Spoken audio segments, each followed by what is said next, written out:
I'm Ria, 45. The night my brother burned my journal to close the past, I chose something steadier. I documented everything. A whistleblower handed me his own ledgers. A judge asked only, truth or not? And his flashy rebrand couldn't hide the same ein. Stay to see how a diary became evidence and set things right. The night my brother tossed my journal into a backyard fire pit, I learned that ash is just a draft. The match hissed like gossip, then the paper took, lifting a ribbon of gold along the spiral edge before it folded into itself. We were 3 hours past the funeral coleslaw, 2 glasses past sensible, and centuries past honest. I felt the heat on my shins and the teenage sting along my spine, as if every secret I had ever written tried to run and found only flame. Beatrice's patio had always been staged like a peace offering. String lights, lemon bars on a chipped platter, folding chairs dragged into a circle that forced eye contact but never truth. After the guests drifted, the family remained like stubborn embers, insisting on warmth after the wood was gone. Beatrice poured more Merlot and told us to remember the good, which in our house has always meant don't mention the bad. Colton wandered in late, carrying my old storage box like a trophy rescued from a basement flood. Teenage drama, he announced, flipping the lid with 2 fingers and fishing out the marbled notebook that had once lived under my mattress. He waved it like a parade flag, reading a line in falsetto about a crush, another about wanting to move away, and the part where I wrote I would never be as cruel as he could be. Laughter skimmed the chairs.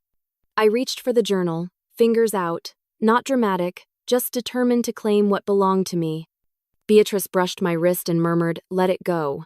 The same phrase she used when he hid my shoes before school, when he copied my English paper and swore I wanted to be helpful, when he told my dates I was fragile and watched them evaporate. The page edges butterflied, darkened, and curled. I stepped back because the heat demanded it. But my mind walked into every room we grew up in and collected the phrases he'd used like keys. Too sensitive. Too serious. Too much. He had always loved the chorus that made me small. My throat felt clean, cold. If paper could leave me, memory could stay. I turned and left before my voice learned to shake. In the dark of my parked car, I opened the voice memo app and spoke like I was rescuing items from a house with slow smoke. The neighbor's terrier name, the blue pen I liked, the day he taped my locker shut, the time he told Beatrice I'd lost the house key when he'd taken it from my coat. I listed chapter headings: first crush, first lie, first apology I performed to keep the air sweet. The recording timer kept climbing. I let it. When the list felt solid enough to stand on, I pulled my phone closer and bought a domain with shaking thumbs, matchstickgirl.com. A placeholder that felt like a dare to myself. If he burned the paper, I would publish the memory. No names without documents. No exaggerations. No revenge dressed as prose. I created a blank site in the gas station glow of the dashboard and chose a typeface that looked like a voice. I wrote a 500-word post titled Confessions from a Fire Pit, starting with the sound of the match, then the chorus of Too Much. Then the way Beatrice's voice laid a quilt over the truth and called it kindness. I did not describe a villain. I described events. I linked a photo of the fire pit taken that night. The timestamp visible, the lemon bars collapsed in the background. I added a contact form and a promise. I would correct anything proven wrong. Then I hit publish. Traffic began as a trickle, then a surge from a local moms group known for solving everything from plumbers to marriages. I watched the dashboard numbers climb like hikers and told myself this was enough, a line in the sand, a version of the truth that refused to hide under Beatrice's quilt. I locked the car, for a breath, and almost put the phone away when, late at night, the anonymous email arrived. If you tell the truth about Colton, I'll give you proof. She signed the email Glass Finch, and the name perched in my inbox like something fragile that still knows how to fly. Her first lines referenced things no stranger could guess. The nickname Colton's crew used for a subcontractor who argued about change orders, the color of the van he drove in high school, the way he used to say, "Not my circus, not my invoice," when a client asked for a refund. She said she'd swallowed this for years, but the video of my journal burning scraped her throat raw. If I was really going to tell the truth, she would send proof. Her second message had no decoration, only allegations that felt like filings waiting for a stamp. Colton, she wrote, had been cheating small contractors through his renovation company, padded material lists, rush fees added after signatures, and refund delays until people gave up because time is expensive when you live invoice to invoice. She said he mocked clients who used installment loans, called them installment lives, and bragged that online reviews were just tiles you can pry up and replace. I read the lines twice, then whispered my rule out loud so it would exist outside my mouth: verify or delete. I opened a fresh notebook and drew a timeline that started long before the fire pit. On the left, I wrote the year he duct-taped my locker and told everyone I was fragile. Next came the stolen essay, the way he convinced Beatrice that my memory was unreliable, the gaslight disguised as concern. I penciled in adulthood, his first company, the bridesmaid kitchen remodel that went 6 months over, the angry Yelp page that mysteriously softened after a weekend. Anchoring the right side, I wrote, tonight's date and the word ash, then drew arrows backward and forward until the page looked like a weather map. Before I wrote another sentence, I built a fence around myself. I created a pseudonym email and a separate password manager. I turned on two-factor authentication everywhere and saved encrypted notes to an external drive that would not follow me to bed. If I was going to publish, I would do it like a grown woman with good backups. Carmen, my best friend and an editor built from deadlines and dignity, read my plan and circled the holes I hadn't seen. No villains, she said, just verbs, dates, documents. I nodded like a student who finally wanted the grade more than the attention. Imani, a paralegal who treats commas like tiny contracts, drafted a truth and fair comment guideline I kept pinned to my monitor. She built a fact-check template that asked the same boring, beautiful questions every time. Who said it? What proves it? Where's the original file? Have you asked for a response? I bought a cheap scanner, digitized the condolence cards Colton had mocked as performances, and archived photographs with file names that would make sense at 2 a.m. If I was turning a burned book into a public record, then the record had to be cleaner than the hurt. I sketched a publishing rhythm I could keep without feeding the fire more oxygen than my life could spare. Weekly drops, same hour, titles that nodded to flame but served facts. The match, the smoke, the lie, and eventually, if I had the stamina, the ember that wouldn't. Each vignette would braid memoir to receipts, redacting private details that didn't belong to me and offering right of reply to anyone named. No doxing, no guesswork. Just the slow, steady architecture of narrative that respects daylight. While the site skeleton dried, I tested the waters with a small post about the funeral food and the jokes that curdled when no one laughed. Carmen trimmed the adjectives. I hit publish and closed the laptop like it was a lid on a boiling pot. Then Glass Finch wrote again and gave herself a shape. She said she worked inside Colton's company, kept the calendar, and watched invoices change dates like actors changing costumes backstage. She was tired of staying late to fix lies and being told loyalty meant cleaning up after the show. Then she sent altered invoices contractor named Orla. Orla chose the diner with cracked vinyl and coffee that never admits defeat. She arrived early, clutching a zipper pouch like a life preserver, eyes bright with practiced caution. I introduced myself, left the recorder on the table in plain sight, and asked for sequence, not sympathy. Orla exhaled, opened the pouch, and slid out contracts, estimate revisions, and screenshots of late-night texts. The pattern didn't scream, it tapped. Colton padded material lists by 10 to 30%, then changed the print date after client. Signatures. Refunds stalled behind emails promising his bookkeeper would circle back once suppliers issued credits that never materialized. When Orla pushed, he floated the specter of bad reviews or hinted he could pause future referrals. I compared Orla's copies against the PDFs Glass Finch had sent, lining dates and amounts like train cars. On 3 projects, the totals matched to the cent while the internal versions showed larger quantities and rush fees. The metadata betrayed the edits, time-stamped on Sunday nights from the office IP, often minutes apart. Carmen, who has a newsroom spine, insisted we corroborate beyond one contractor and one insider. We called Greer on speaker between lunch rushes at her bakery, flour still dusting her forearms. Greer's story rhymed with Orla's: inflated tile counts, edited change orders, and a refund that dripped out in thirds. She forwarded contracts and bank screenshots within the hour, signatures crisp, dates stubborn. Carmen hung up and said only, "Now you can write without trembling." I built a color-coded wall where childhood bullying marched toward adult fraud like a time-lapse bloom. The duct-taped locker became a prototype for silencing, the stolen essay, an early model for appropriation. Every arrow pointed to the fire pit where performance tried to replace accountability and failed. I arranged receipts like vertebrae and felt my back finally stand. I drafted Chapter 1 as 2 braided strands, the night the pages curled and the math that survived. Scene first, then appendix. Invoices beside bank confirmations, text timestamps beside revised estimates, all IDs redacted. Imani read with her lawyerly pencil and crossed out every adjective that thought it was a verdict. We kept verbs and numbers, invited Colton to respond in a clearly marked box labeled corrections and right of reply. When the post went live, traffic tiptoed in like nervous relatives, then multiplied after a neighborhood. Facebook share. A teacher I loved sent a line about finally seeing daylight. An ex-classmate sent a private apology. By evening, Twitter threads stitched my paragraphs into their own quilts.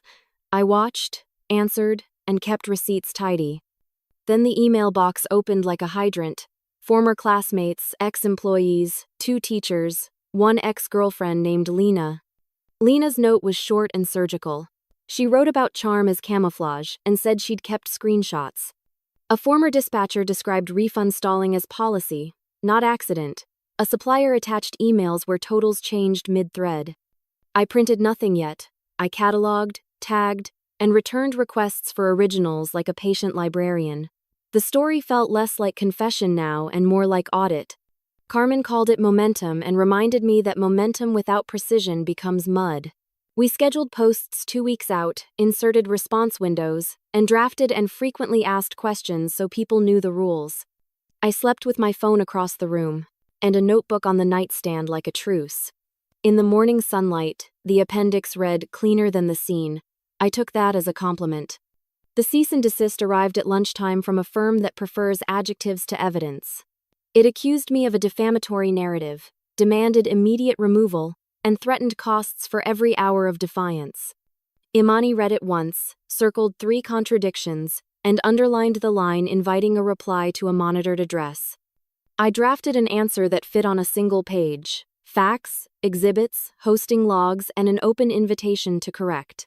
Before we hit send, my inbox pinged again. Colton's lawyer had emailed the same letter directly, CCing Beatrice.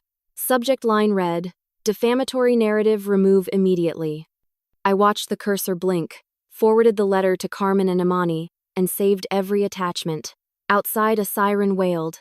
Inside, my hands stayed steady as I labeled, dated, and breathed. The cliff didn't scare me. It was simply the next step. Then the typing stopped. Imani drafted our reply like a blueprint, not a threat, and read it to me line by line at my kitchen table. "We are publishing true facts. Documents attached. We welcome corrections supported by proof.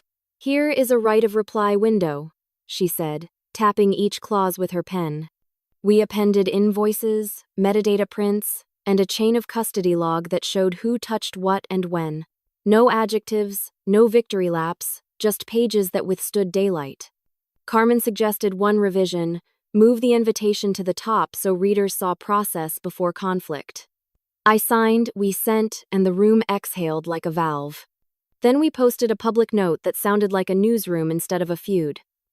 "We welcome corrections with proof," I typed, resisting every urge to sharpen the line, and pinned it above the piece.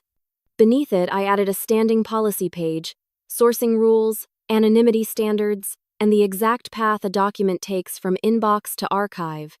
"If you want to challenge anything, here is where and how," I wrote, because fairness isn't a tactic, it's armor. Traffic flattened, then steadied. Angry comments tried to bloom. Moderation clipped them back to lawful size and left room for substance. I published post 2. The apology I never got, which began with my prize essay and the day Colton submitted it under his name while I held a consolation ribbon. Evidence followed the paragraph like quiet bodyguards, an email from Miss Calder acknowledging the theft, a yearbook scan with his forced smile, and the metadata from my original draft proving authorship. I didn't add fury. I added dates. Reading it back felt like standing in a well-lit hallway. The doors finally had labels, and the labels didn't wobble when touched. Accuracy did the part anger always auditions for. The inbox widened its mouth. Theo, a former employee, offered coffee and a ledger in exchange for a promise I could keep. We would stick to facts. He described wage, theft that wore accountant perfume off the clock, training, bounced reimbursements, and a schedule that punished anyone who asked questions. He gave me screenshots of Slack threads where jokes did the work of policy. Carmen and I tested every claim against bank lines and time cards, looking for the seams. Some were big, some were hairline. We wrote only what held. Theo's voice stayed steady even when mine wanted to shake. The site grew like a careful garden. Newsletter sign-ups doubled, then tripled. The podcast teaser sat quietly on the front page, promising short episodes focused on documentation, not drama. I tightened moderation until libel couldn't root in the comments and set delays so people reread before posting. I also opened a Hurt Help inbox dedicated to small stories that don't belong on the site but deserve a place to breathe. Petty cruelties arrived in paragraphs. A ruined recommendation, a sabotaged audition, the ancient sport of cousins ranking other cousins. I answered with resources and a timer on my empathy. Beatrice called on a Sunday, her voice wrapped in lace and obligation.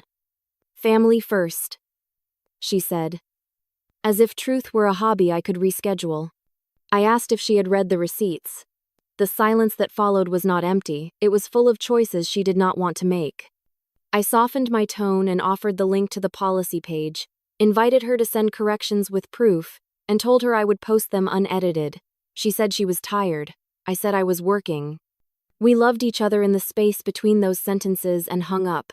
Kira, a local podcaster with a talent for trimming fat from stories, invited me for 8 minutes and not a second more.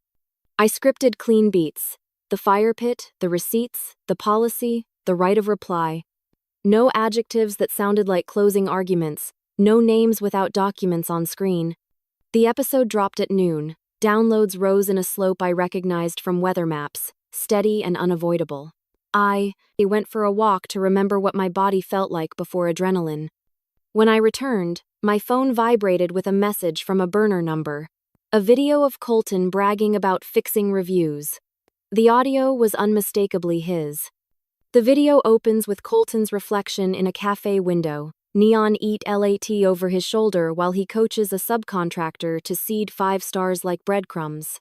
He leans in, taps the screen, and names 3 burner emails, demonstrating the cadence of a credible homeowner.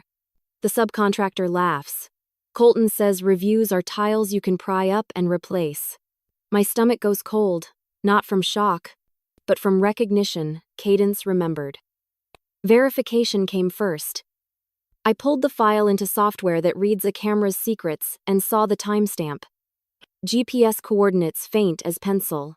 The cafe's neon reflected backward on the glass at a tempo that matched a security camera across the street. I called the manager and confirmed the sign's timer. Even steam from cups agreed with weather report. I logged each match, saved hashes, and wrote verified, not assumed today. Carmen watched the clip like a surgeon. We scrub the audio, bleep names, keep context, and link documents, she said, sliding a legal pad toward me. Imani added a paragraph offering right of reply and a corrections box pinned above the embed. We watermarked frame numbers, captioned the timeline, and exported copies to 2 drives. Ethics first, spectacle never. Virality would not decide our standards. Our standards would decide virality. I published the piece under a headline that refused to wink. When 5 stars are matches. The first paragraph told readers what they were seeing. Beneath it lived receipts, a guidance box for victims, and a link to a consumer protection hotline. We embedded policy, time-stamped every frame, and invited responses with proof. I hit publish with hands steady from practice, not spite, and watched counter begin climb to noon. Traffic didn't climb. It detonated. By evening, the inbox hit 5,000. Number matchstick girl trended, and the hosting plan begged for water. I throttled comments to human only, deputized 2 moderators, and kept the rules taped above my screen. Amid rage and relief sat patterns. Contractors comparing notes, homeowners asking how to document. One teenager admitting she'd written fake reviews for gas money. I replied with links, kept receipts, and ate up. Colton answered with a rant filmed in his truck, calling me unstable, ungrateful, and obsessed with old notebooks. Within an hour, he deleted it. Within 2 minutes, we had screenshots, hashes, and a transcript. Brands he'd been courting went quiet. A charity canceled his panel with a note about values and verification. I did not gloat.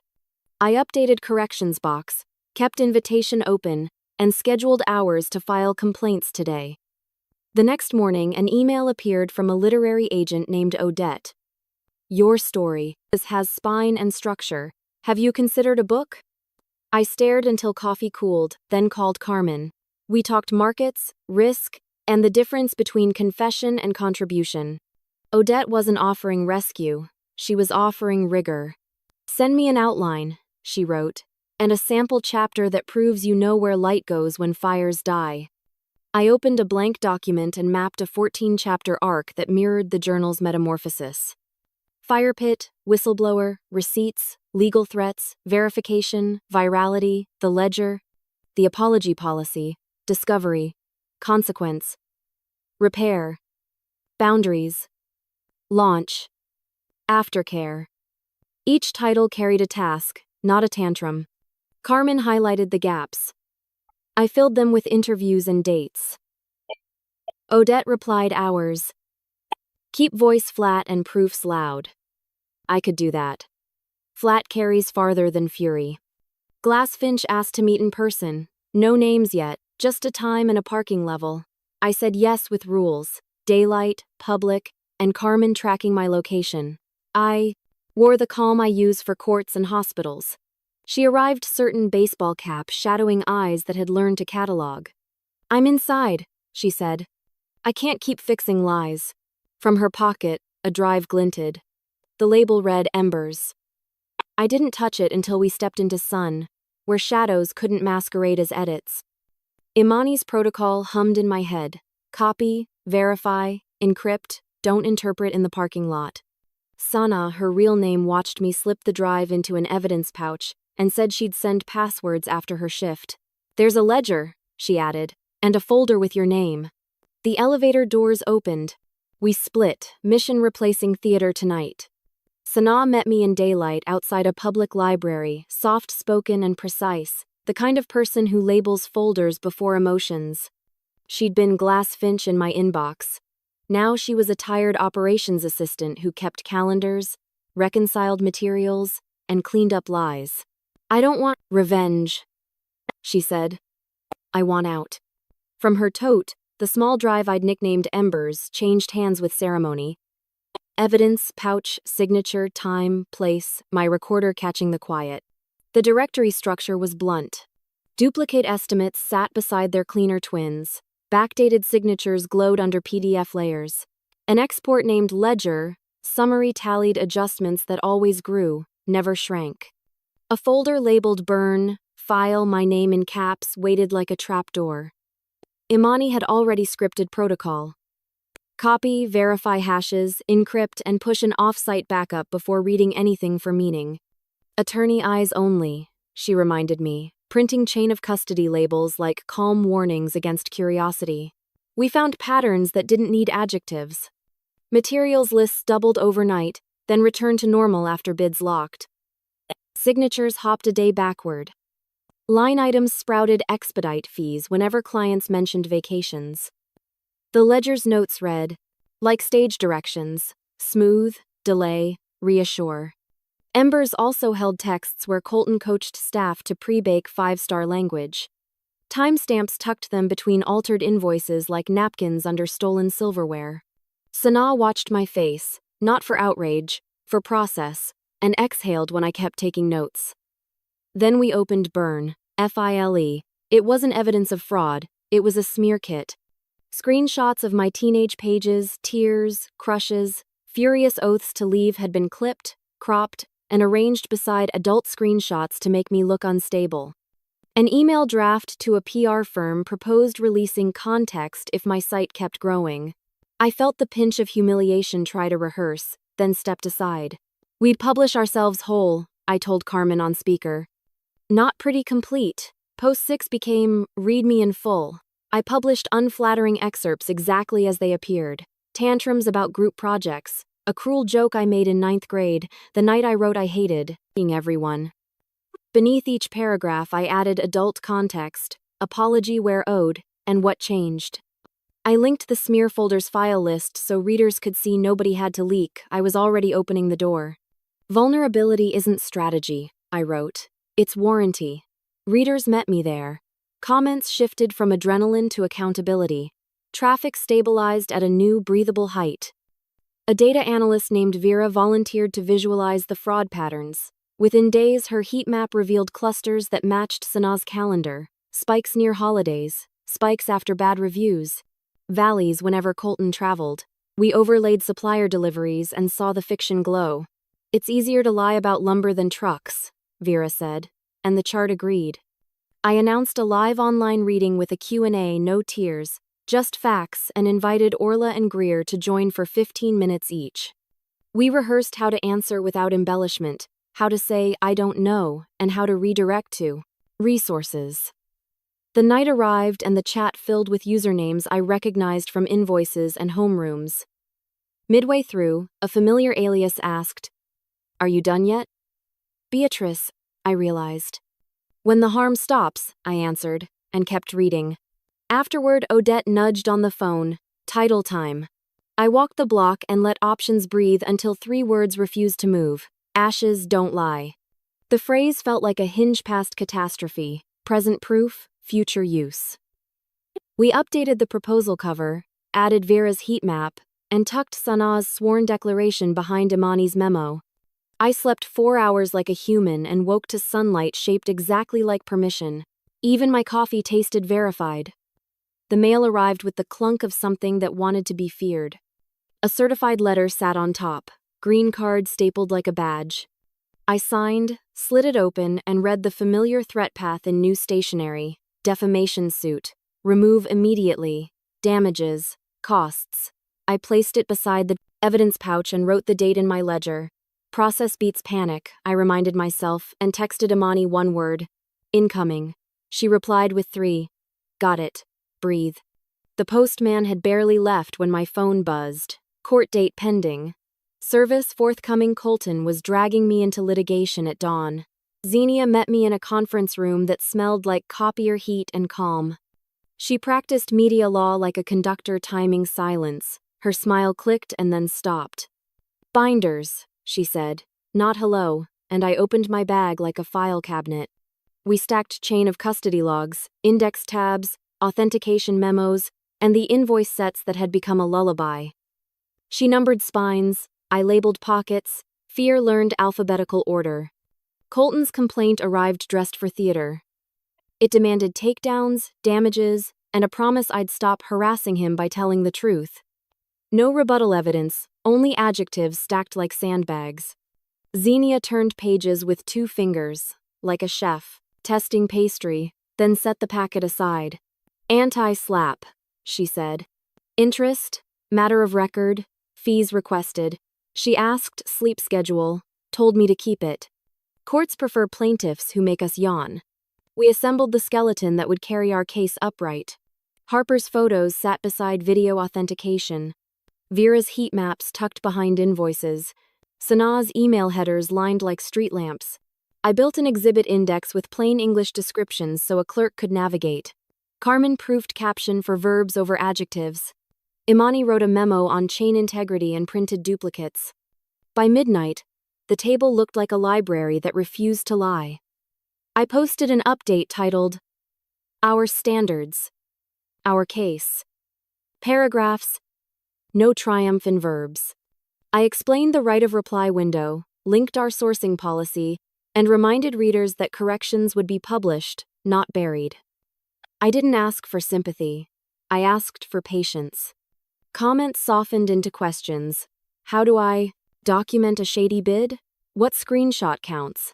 I answered with checklists and templates, then turned the internet off like a faucet. Sanaa arrived in a sweater and signed her declaration with steadiness I envied. Theo swore out his statement, attaching time cards and reimbursement emails that bounced like rubber checks. Orla and Greer notarized affidavits at a shipping store that smelled like tape and relief. We slid everything into binders with spines numbered to 12, then carried them like ceremonial bread to Xenia's office. She weighed them and said, "This will do." Hearing day drained color from hallway. Colton arrived with a haircut and entitlement. His counsel carried adjectives in a briefcase. Xenia stood when called and argued like water, point by point, never splashing. The judge drilled into the only hinge that matters, truth or not. We opened binders. Exhibits clicked into the record. Authentication slid across the rail. I watched the clerk's pen keep up, and I didn't narrate today. The ruling came narrowed and careful. Partial dismissal under anti-SLAPP. Discovery allowed against him on claims he'd packaged like gifts. Fees reserved, schedule set, early indications leaning our way. Xenia squeezed my elbow once, the professional equivalent of confetti. Colton's jaw worked, but the room didn't. Outside, air felt like punctuation. I texted Sanaa, one word cleared, and she sent back a row of folders, then a leaf, then nothing at all. The community shifted tone with the order. Gossip cooled, resource threads warmed, contractors traded templates for bids, homeowners swapped checklists, a teacher organized a Document Your Truth night at the library. I built a Find a Fair Builder directory with volunteers vetting licenses, insurance, and complaint histories. We posted criteria like recipes and refused to rank by charm. Submissions poured in, and my inbox felt like prevention rather than triage. That evening, I returned home to the sound of refrigerator, a hum that has started to mean normal again. I made tea, opened windows, and stacked evidence pouches like trophies no one needs. When knock came, it wasn't the sheriff. It was Beatrice. Altered by memory. A shoebox in her arms tied with a ribbon that didn't match. "I kept some things," she said. Before he could, she stepped inside. We sat at the table we'd used for candles and homework battles. Inside the box lay childhood drafts, poems with many moons, a play about a girl who hides in plain sight, essay ribbon Colton had palmed with a grin. Beatrice's hands shook when she let them go. "I was afraid," she said, "but I saved what I could. I pressed the pages flat and let the room relearn oxygen." The ribbon lay on top like a survivor that refused ceremony, faded red with a pinhole where a safety pin once lived. The same cheap satin they handed out next to the gym bleachers the day my essay went missing and reappeared under Colton's name. Beneath it, the shoebox held my early poems with too many moons, report cards with comments about focus and promise, and pages that still smelled faintly of the cedar chest I used to visit when the house got loud. For a second, my hands didn't know whether to tremble or stack. I chose stacking. The table filled with versions of me that memory had treated like rumors. Paper has a way of insisting. Beatrice's voice was smaller than I remembered when she finally spoke. She said fear had kept her quiet, the kind of fear that doesn't roar. It calculates. She had saved pages when Colton tried to toss boxes after I left for college, folding them into pillowcase plastic and sliding the bundle onto the top shelf of her closet. "I told myself it was clutter," she said, tapping the edge of a report card, "but I knew what it was." She looked at the ribbon and then at me with an apology that traveled without a speech.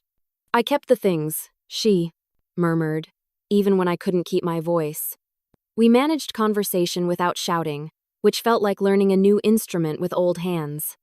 She apologized for keeping the photo, not the story, meaning she framed moments for guests while editing context for comfort.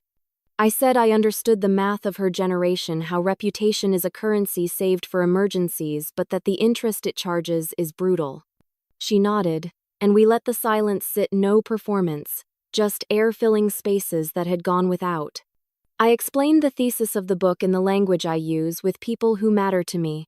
Harm scales when silence becomes policy. One lie gets heavy, so people build shelves for it. Soon there's a room that can't hold anything else. What I'm writing, I told her, is a manual for dismantling the room without burning the house.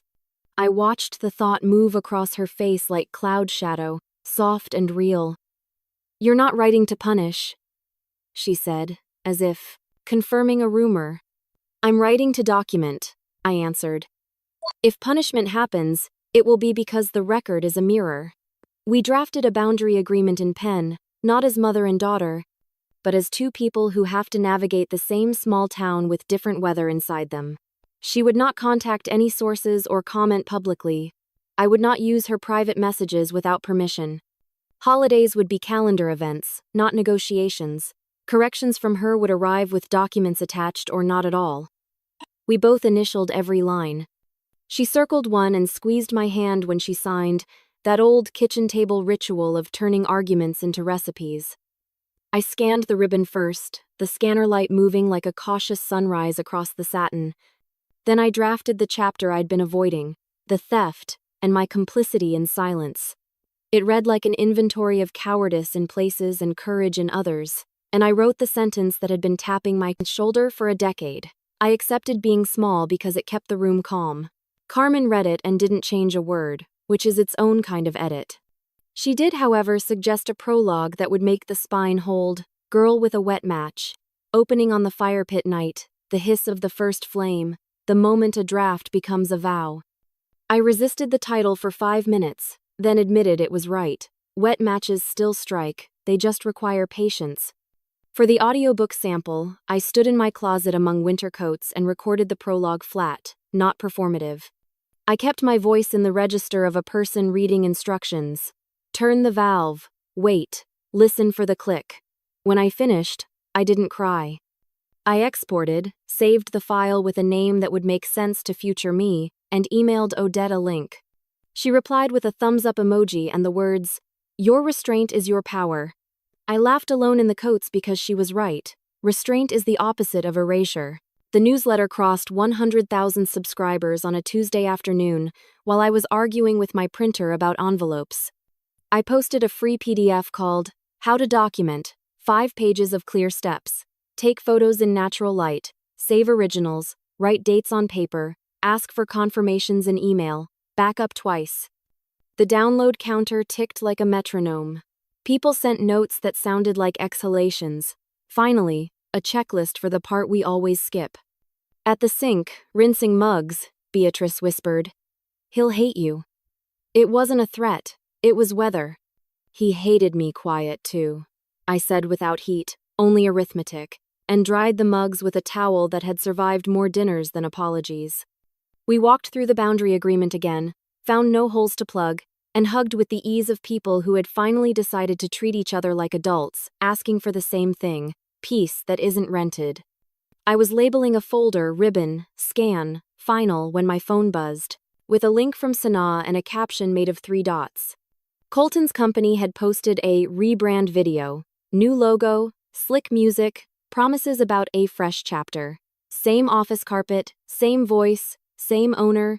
He'd changed the sign on the door and called it Repentance. I clicked mute and watched his mouth shape the word integrity while the URL at the bottom corner betrayed the unchanged EIN. The thumbnail froze on his smile. I took a breath, reached for my notebook, and wrote the next chapter's title in the margin, A New Name for Old Smoke. Rebrands make good thumbnails and bad math. I pulled the state database and compared filings. The new DBA sparkled, but the EIN hadn't moved. The insurance certificate numbers matched, and the registered agent was still the same strip mall mailbox. I printed the old articles of organization and laid them beside the fresh logo reveal frame by frame. New font, same spine. Colton had changed the costume, not the plot, and expected the audience to applaud on cue. Post 9 wrote itself. Rebrand equals rerun.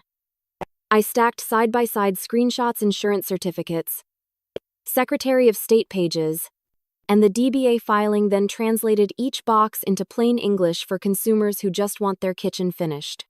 I added a checklist. Look up EIN continuity, verify insured name, match license numbers, ask for lien releases. No snark, only tools.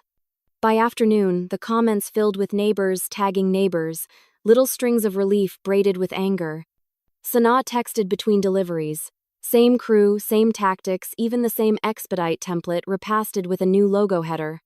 She planned to resign after payday, cautious enough to avoid retaliation, brave enough to hand me one last month of ledgers. I answered with a list of safe exit steps Imani had drafted and a promise to write her recommendation myself. You're not betraying a company, I wrote. You're refusing to launder. She sent a single feather. Emoji. I partnered with Tyra, a consumer law YouTuber who turns fine print into road flares. We outlined a co-episode on spotting contractor scams. Mismatched entity names, deposit red flags, permit avoidance, pay when paid clauses abused into starvation. Tyra's team filmed me at the micro-library desk with a stack of example contracts. I spoke like a checklist more than a crusade. When the video dropped, the directory sign-ups tripled, and my inbox learned the shape of gratitude. I added a report a pattern form with fields for dates, dollar amounts, and whether the contractor blocked your number. Odette called with good news wrapped in caution.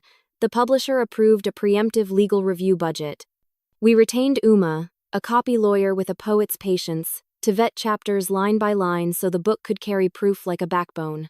I slept 4 hours and dreamed of forms that auto-filled with mercy. Xenia kept the court on a steady boil. Discovery pried open internal Slack, threads where staff mocked clients as installment lives and practiced scripts for stalling refunds. We redacted names, logged hashes, and filed a notice with the court before I published a compilation titled Ridicule as Lubricant, an explainer on how contempt makes fraud glide. I didn't need to scold.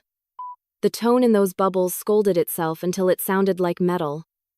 Beatrice slipped and commented, "Please stop" on Facebook beneath a neighbor's share. The plea pulsed with the old math, protect the photo, not the story. I DM'd her the boundary document we'd both signed, kind, firm, dated, and reminded her she could send corrections with proof. She replied with a heart and a storm cloud, which is about as fluent as we get online. I closed the app and watered a plant that forgives irregular attention. Colton uploaded a crocodile tear apology video. Voice wobbling around, mistakes were made, that phrase people use when responsibility terrifies them. Comments roasted the passive construction and time-stamped examples that contradicted him. I archived the file, posted resources for refund claims, and went back to editing Chapter 10. My traffic graphs looked like mountains. My pulse learned not to climb them. The work was to make the path clear, not to enjoy the view. Late Thursday, an email arrived from Roxanne, an editor at a national magazine with the subject line, "Exclusive excerpt?" She wanted first rights to the chapter that braided the fire pit with the ledger on one condition. They'd insist on a more sensational headline and cut the resource box unless I fought for it. I read her note twice, looked at Dad's old desk, and wrote back that I only trade pages for impact, not for fireworks. Her cursor blinked. "We can discuss," she added. I stared at the offer, wanting my story without scaffolding, hovered over send. Sirens thinned. I typed, "Let's talk terms, your platform, my resources, or no deal." Email arrived with the kind of grin you can hear through punctuation. The magazine wanted an exclusive excerpt provided the headline screamed. I read it twice, looked at my father's desk, and answered like a person who had already rebuilt a spine. "If you want my story, respect my terms. Impact, not spectacle. I'll trade you clarity for reach, a headline that warns instead of taunts, and a resource box that helps the next person keep their receipts. Otherwise, the excerpt stays home." Negotiation turned into a relay. Their editor pitched fireworks. I countered with flares. Safety checklist up top, a victim hotline pinned, and 2 links to small business legal aid networks for contractors who can't afford a consult. I asked for a shaded sidebar titled "What Counts as Proof?" with plain steps, original files, metadata, dated communications, and confirmations in writing. Roxanne paused, then agreed like someone choosing good shoes over tall ones. We shaped the piece as a long read tracing ash to advocacy. The fire pit scene opened without melodrama, the ledger took over with exhibits. The closing pivoted to checklists, not applause. Fact-checkers received the full packet hashes, headers, affidavits, chain of custody logs, and asked the right boring questions that make a newsroom holy. Imani prepped a permissions memo. Carmen audited captions. Sanaa verified timestamps again because sleep can smudge recall. By the time we sent final proofs, my pulse had learned to walk. Publication day felt like a courthouse hallway. Fluorescent, unflattering, honest. My DMs tumbled teachers assigning the excerpt for media literacy, a librarian scheduling a document your truth night, 2 city council aides asking for the checklist in Spanish. The directory gained 3 dozen vetted builders in a weekend. A teenager messaged, "I used your form to stop my uncle from signing a bad contract." I sat very still, the way you do when the room's oxygen arrives. On time, Colton's counsel pivoted to a new theme, that I was profiting off defamation. The phrase tried to bruise by implication. I posted a transparency note that read like accounting, my book advance percentage, the portion earmarked for a victim's microgrant fund, and a promise to publish monthly receipts. No confetti, just ledger lines anyone could audit. I pinned the note and muted the inevitable replies designed to confuse math with motive. Carmen recorded a companion podcast episode called When Family Burns Evidence. We outlined the difference between revenge and documentation, the way receipts restrain you from exaggeration and save you from erasure. She kept me in the lane we'd painted together. Verbs over violins, specifics over slogans. We ended with a 2-minute tutorial on asking for records without picking a fight, 5 sentences you can copy-paste, and a reminder to screenshot replies like you're archiving weather. I drafted a chapter that had been tugging my sleeve since the first post. Accountability versus cancellation. I wrote that repair requires receipts and terms, that apology is the first invoice, not the last. That restitution should be measurable, not theatrical. That platforms should be used to connect harmed parties with remedies, not to salt the earth. Uma, the copy lawyer, sanded edges where passion tried to swagger. When we finished, the chapter sounded like a manual written by a person who has learned to lift with her knees. Beatrice arrived with tea and a paperclip stack of grocery coupons, as if she needed a prop to cross a threshold. She said she'd read the excerpt twice, once like a mother and once like a juror. We sat in a quiet that wasn't a truce but progress. Your voice is flat, she said, meaning steady. That's how it lives, I answered. She nodded, set the coupons down, and told me the hydrangeas were blooming again, which in our language means, keep going. The publisher confirmed the pub date, slotted early copies for libraries, and built a pre-orders page that resisted hype. Odette booked morning shows with 2 rules: receipts on screen and resource links spoken out loud. I practiced the 12-second answer to, "Why write this now?" and taped it to my lamp, because people are still getting hurt in the same predictable ways, and predictable harm can be prevented.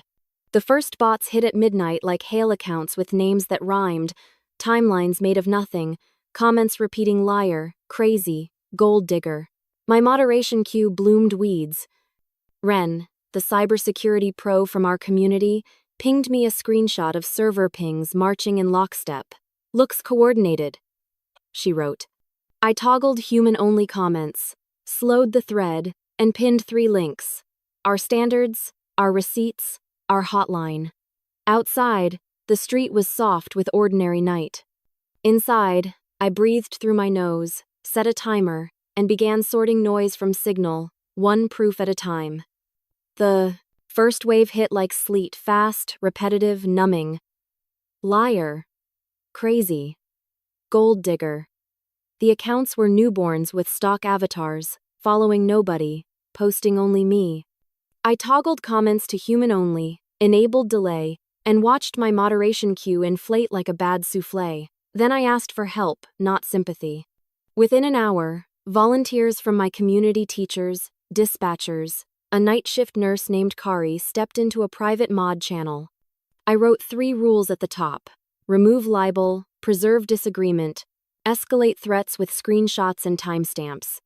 We pinned a template for responding to genuine questions and a second template for letting nonsense expire on its own oxygen. Ren, the cybersecurity pro who had once taught me to treat log files like diaries with alibis, traced the swarm while my kettle hummed. She screen-shared traceroutes, ASNs, and a handful of IPs that clustered like siblings. "This looks like a bot farm hired by a PR shop," she said. And then, with the gentleness of a person who knows you're going to need to sit down, she pointed to a client roster that included Colton's new DBA. Same address we already knew. Same habit of hiding behind a new font. She zipped the evidence into a folder labeled with the date and a checksum and sent it to Xenia with a subject line that read, "In understatement, coordinated interference evidence attached." Xenia filed a complaint by lunch, stapled to exhibits that could stand up in fluorescent light.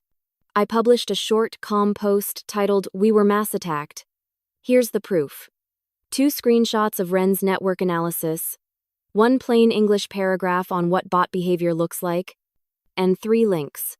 Our standards page, the hotline for victims, and a reminder that corrections with documents go to a specific inbox and will be posted unedited. I didn't call names, I showed patterns. Trolls hate patterns because they don't bruise, they sort. The community adjusted like good weather. People posted their own screenshots, tagged us with timestamps, and resisted the urge to argue with shadows. Engagement stabilized into conversations that sounded like adults in a hardware store.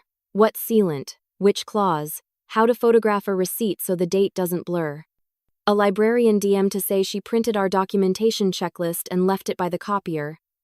A teenager wrote that she taught her mom to forward text to email for safekeeping. Proof has a way of making other rooms tidier. That night, I ran a live reading called "The Page He Burned," but I didn't pick a flattering story. I read the entry where I bullied back in 9th grade my small, mean joke about a girl's thrift store shoes. I didn't soften it in the retelling. I named the harm, described my apology years later, and what repair looked like not performance, but a cashier's check to her prom committee when she needed one. A phone call where I didn't demand absolution, a habit of pausing before jokes that climb on someone else's shoulders. "We call it full ledgers," I told the chat. "I won't curate myself into a saint. Saints make for lazy readers. Accountants make for better ones."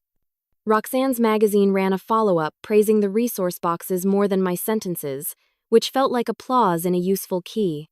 3 cities emailed to request workshops, not readings, but document your truth nights with scanners, templates, and volunteers who know how to sort PDFs. I booked 2, sent my checklist in advance, and packed extra pens because people always forget pens when they're nervous about their handwriting. The directory gained 6 more vetted builders by noon the next day. A union rep asked for permission to post our contract red flag list in a break room. I said yes and meant it. The victim's microgrant had been a line in my transparency post. Now it needed a person. I hired Zadie part-time to manage applications, verify basics, and pay out. Small but urgent grants where the difference between this week and next month is a missed rent check. The first 5 grants cleared. A permit fee, a shortfall on a structural engineer visit, a refund gap while mediation crawled. Zadie sent me a screenshot of the ledger with 5 green check marks and 1 thank you note that read simply, "We can bathe." I closed my eyes and let that sentence land. Sanaa resigned on schedule, quietly, safely.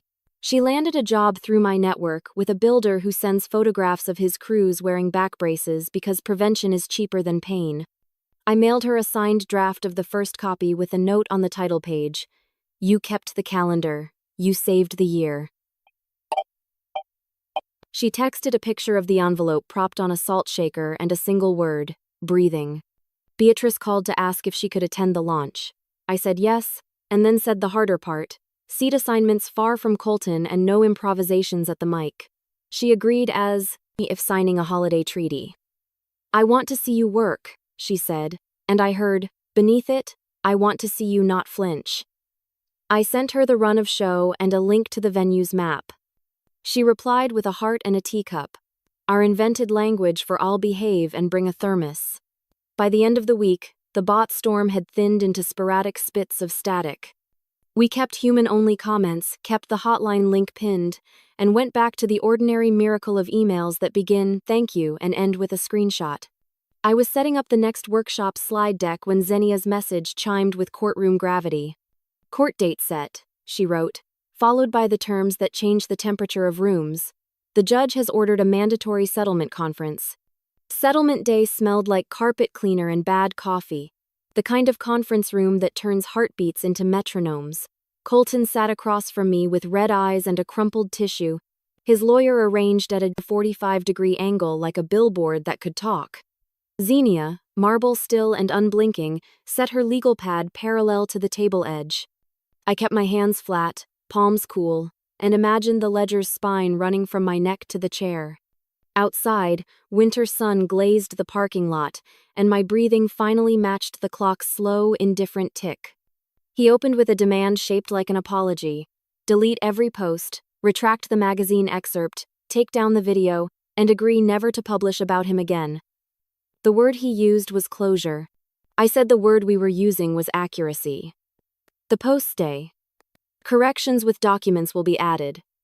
Right of reply remains open. The record will not be vacuumed to sue the headline. His lawyer called my stance punitive. Xenia called it policy. Our counter wasn't theater, it was arithmetic.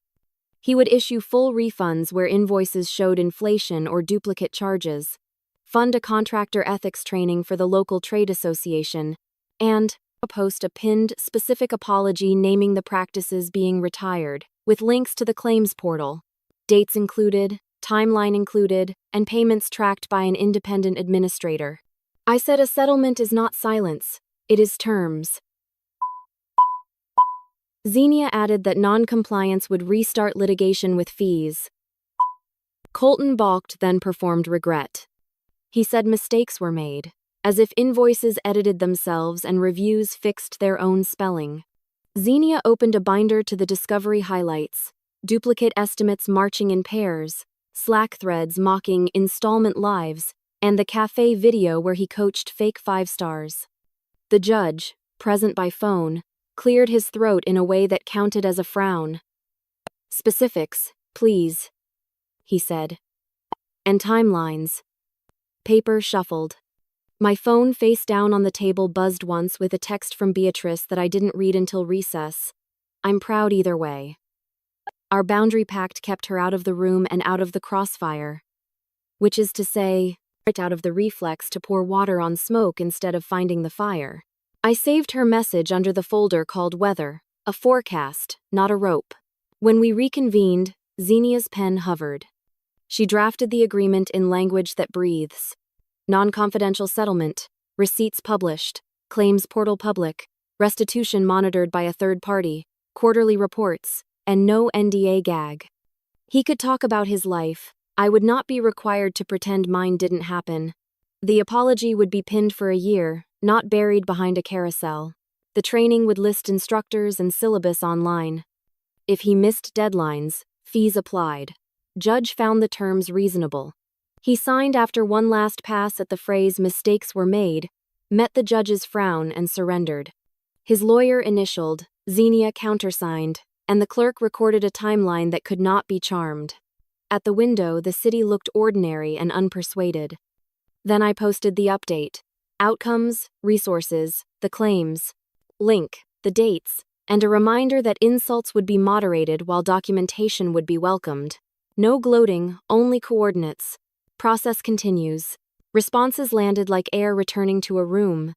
Orla confirmed her check cleared. Greer forwarded a screenshot of her deposit and a small thank you that read simply, "Breathing." The directory added vetted builders. The publisher approved final edits, and the cover reveal rolled out, a half-scorched notebook with new pages opening toward light. I sent the image to Beatrice, who replied with a hydrangea and 3 words "looks like you." Odette confirmed shows. The bookstore moved extra chairs, and the library asked for more copies of our checklist. That evening, while I drafted remarks sized to a bookstore microphone, an email from the venue pulsed with a subject line that rearranged blood, unexpected guest on the RSVP Colton. The message was crisp, neutral, and attached a seating chart with a dot near the back.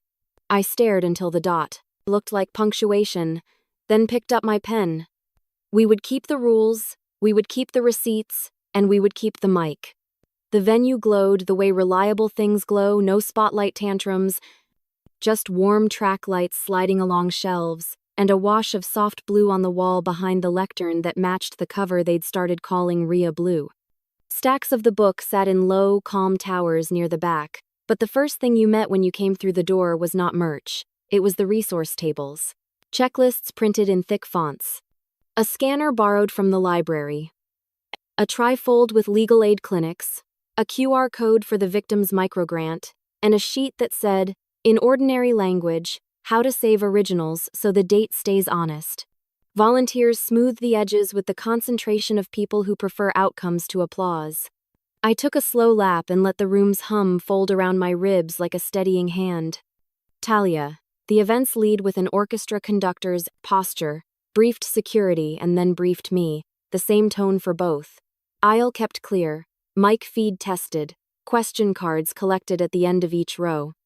Beatrice's seat, near the aisle per our boundary pact, wore a small, reserved sign tucked halfway under to make it feel less like a corral and more like a courtesy. The clock Talia taped at the back of the room read 0 before the doors opened. She flipped it to 60 to 0 with a clean motion that made the night feel measurable. I set my notes on the stand and slid the small stamp into the pocket of my jacket, the one that would mark each copy with the words I wanted people to carry out, not back, ashes don't lie, build something better. When the room settled into that almost quiet that means everyone is listening with their faces, I read the opening the way I recorded the audiobook, flat and faithful.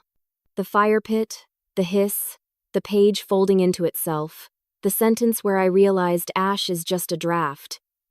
I did not ask the room to feel, I asked it to observe. Then I read the paragraph that matters more to me than the flame, the one about deciding to publish a life in daylight. My rule that memory must be wired to documents, that anger must tell time, that truth without terms becomes performance, and performances end when you run out of other people's oxygen. A man in the third row nodded to himself as if he'd been waiting for a permission slip to stop rehearsing and start recording.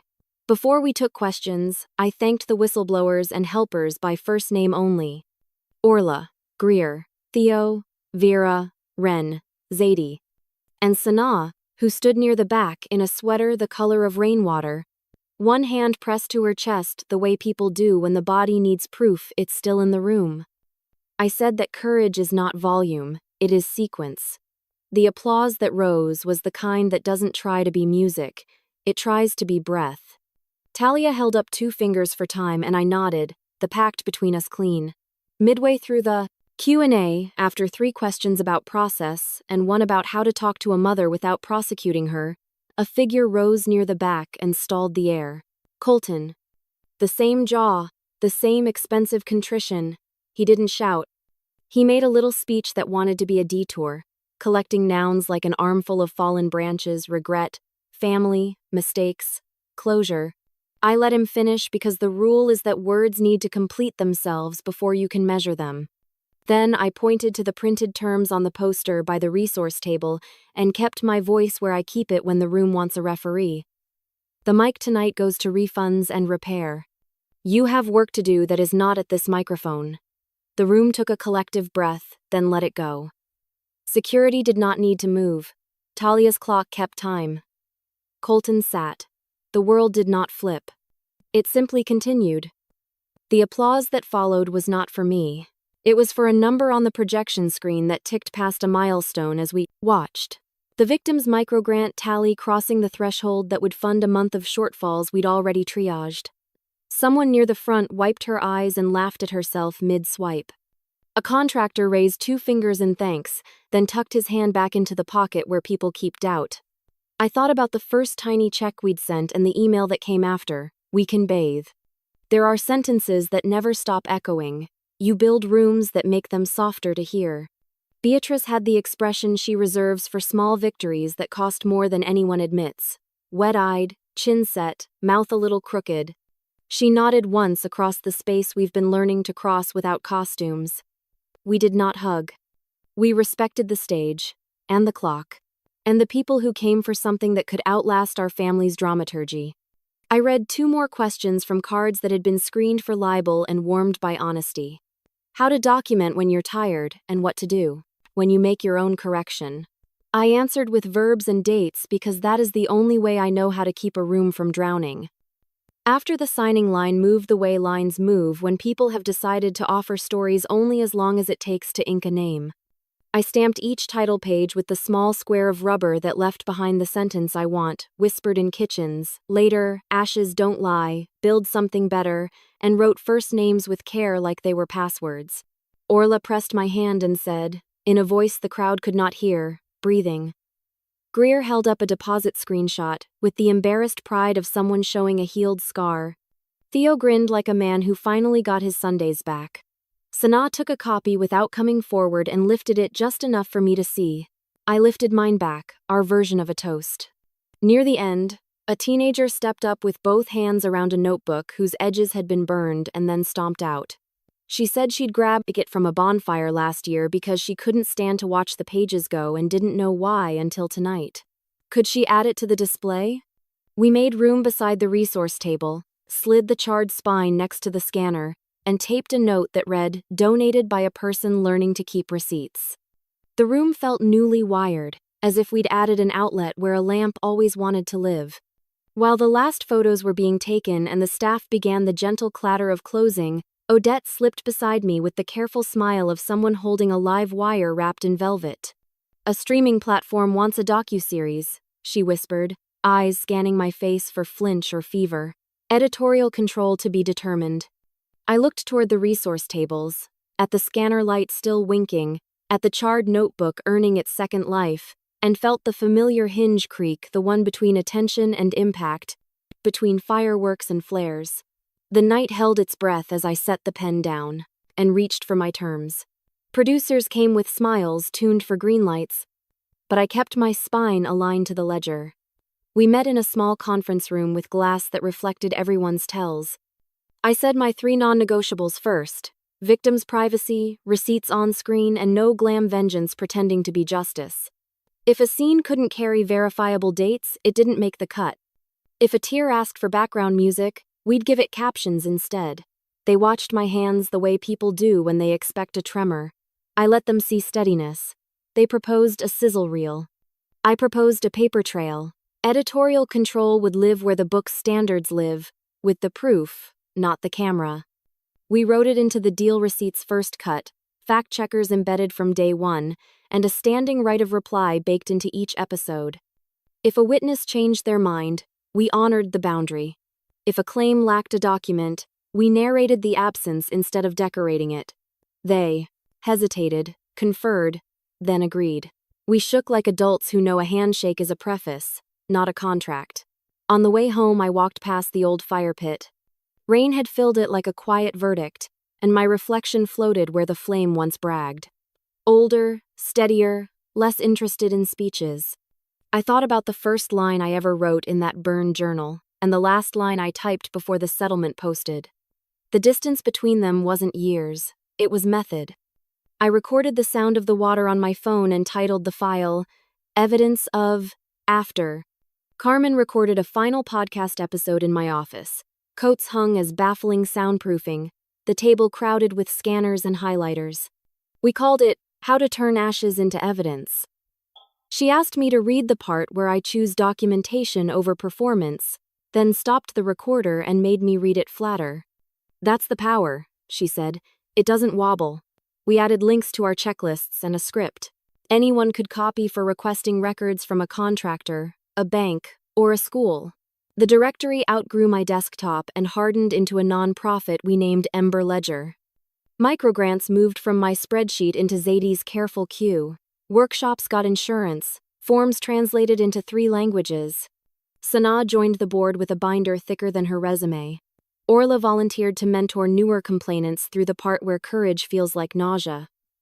Greer began consulting on contracts, underlining arsenic clauses until the page looked saved.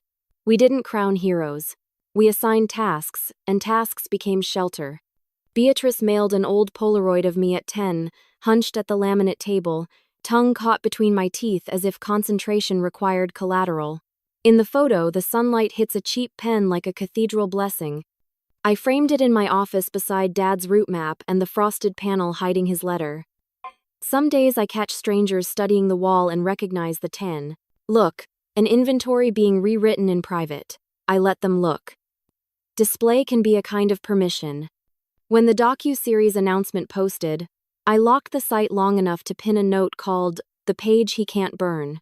It explained our standards in one screen: receipts over rhetoric, right of reply open, privacy respected, and no scenes built from rumor, even flattering ones. I embedded the claims portal again and a button labeled "Learn to Document." The inbox filled with fewer confessions and more plans. That's when I knew we'd turned from story into infrastructure. The producers sent schedules and shot lists. I sent a crate of labeled binders and a list of people we would not film under any circumstance. We chose rooms with honest light, tables that don't wobble, and mics that catch timestamps as clearly as sorrow. The first day on set, Sanaa placed a hand on the drive that started all this and said nothing. The camera caught the gesture and then pivoted to her calendar. "We are not making saints," I reminded the crew. "We are making instructions." I set a new journal on my desk, not for hiding but for daylight drafts.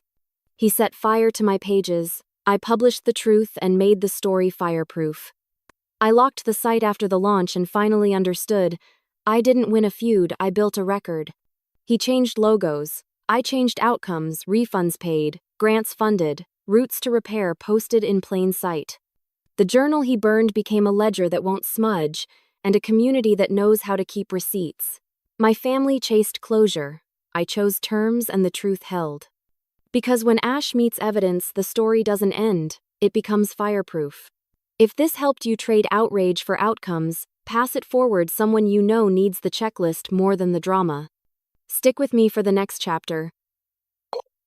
We turn messy nights into clear plans, one receipt at a time. Your quiet support keeps these stories and the resources alive. If someone tried to rewrite your life, what's the first page, photo, or message you'd keep as proof, and why?